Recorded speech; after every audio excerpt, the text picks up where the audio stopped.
Puritans are absolutely losing their mind over Ethan Van Sciver's Cyberfrog 2 Rekt Planet because of the success that it's having.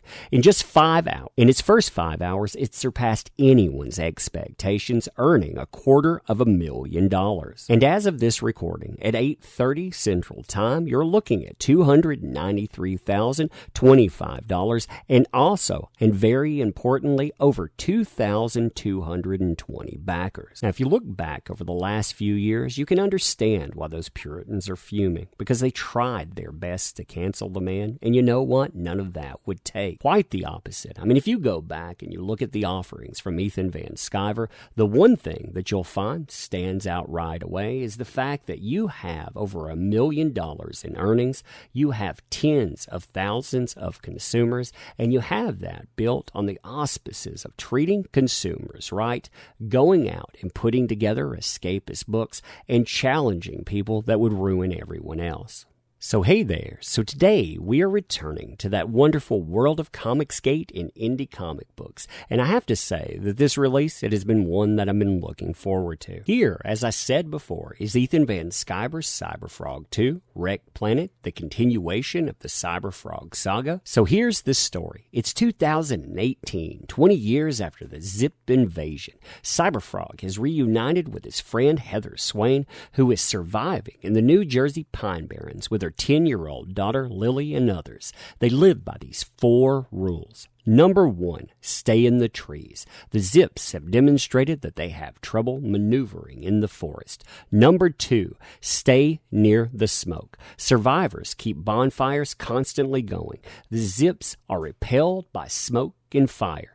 Number 3, stay calm. The Zips are intoxicated by panic and fear. And number 4, always wear red. The Zips can't see the color red. Wearing red cloaks makes you invisible to them. The survivors believe that they are safely hidden and have been living in relative safety for years, but the return of Cyberfrog brings trouble. Big trouble. Now, what's astounding about the level of success this book has is in the backdrop, the mainstream comic industry, it is continuing to fall apart, with demand declining year after year for 4 years now. If you look at this number here, for example, year-to-date 2020 versus year-to-date 2019, comics have dropped demand, which is units, additional negative 3.45%. 4 years of falling, why books like this, they can make $250,000 within hours. Now, one of the main reasons that this stuff works, again, outside of escapism, is the fact that consumers are indeed respected and that your dollar is appreciated. If you look at exchanges from mainstream comic pros, like the one in front of you here, what you see are comic pros that belittle the comic consumers. And when the idea of customer service comes up, it's belittling and telling you you don't know your place. Quote, why is every Comicsgate guy obsessed with customer service? They want pros to warm up to them, and yet the insults I've seen aimed at people I've worked with, at myself. If a waitress served you a meal you didn't like, would you call her a beep? Another one comes in and says, there's a deep misunderstanding of who the client is here, and my business card says writer, not customer service. Now, these are the same people, as Ethan Van Sciver points out here, that are asking for a quote-unquote culture war truce to, quote, minimize the loss of lives, because right now, with all of the things going on, there's a perfect storm that may well take down some of the comic book industry.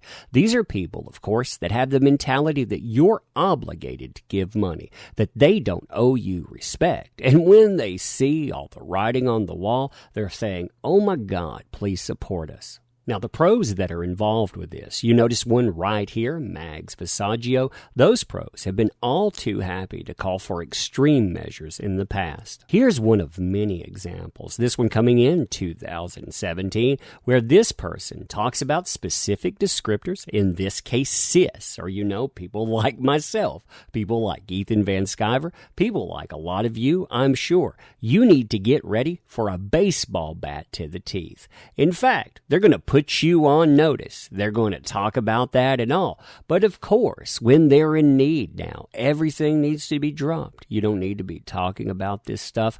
We need a cultural war ceasefire. See, in my opinion, they're courting this mindset that Ethan Van Sciver is going to be a forgive and forget. He'd want to come back to our fold. Mind you, all of those things that he's done, those things, they can be ours too. The problem with that is it's a sucker's bet, and you'd have to forget a lot of things, a lot of interactions before even approaching something like that. See, for Ethan Van Sciver to adopt this himself, he would have to lay aside the past and forget what these people did, like the quotes in front of you here, where somebody wanted to take his job away because, oh my God, he didn't adopt a narrative, so we'll use the person espousing that skin color against him. Or how about that time when those pros and influencers alike got together to cancel the guy with a 10-year-old sketchbook? I wonder if they think that's forgotten. I mean, you see it in front of you here. You see the character that they were saying was Space Adolf,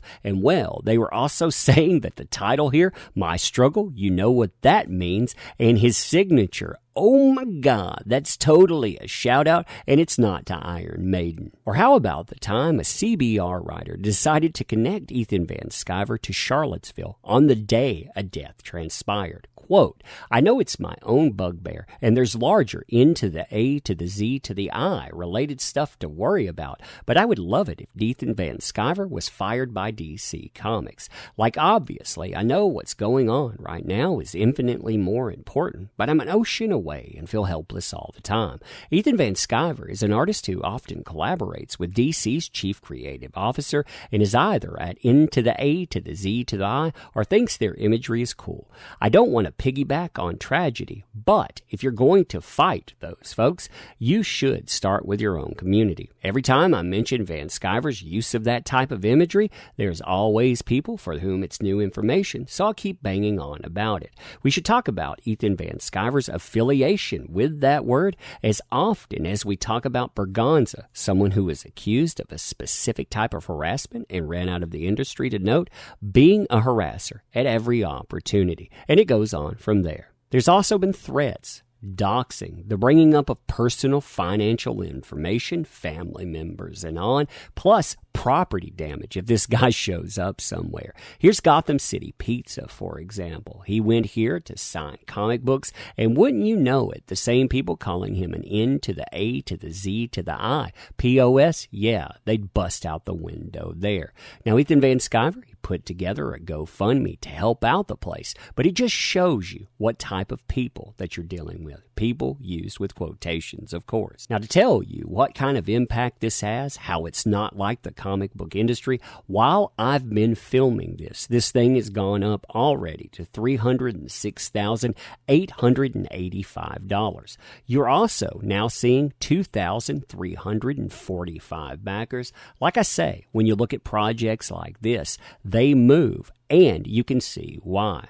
Now, also tied into this is a Salamandroid spin-off story, Salamandroid Death Sting, which the description says, quote, everybody seemed to love Sal, and lots of people ask me if he might get his own title. Well, sure, this 32-page comic will tell the story of what happened to Salamandroid during the Zip invasion of 1998 and the fate that befell this lovable giant. It ties directly into Cyberfrog Rekt Planet. Is it necessary to understand Rekt Planet? No. But will it enhance your reading experience?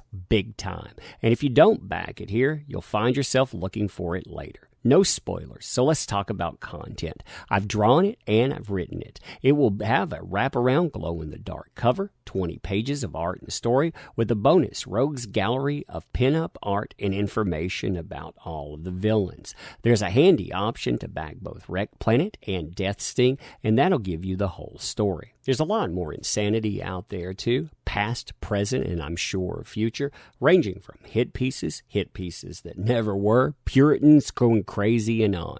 The one thing that you need to remember, though, is that they don't matter. If you want to build an alternative industry, if you want to go in and actually make some kind of impact, this is the way you do it. You back one project at a time, you build something moving forward, and you take that momentum and you showcase how they can't have any of it because you know what? They decided to burn everything down.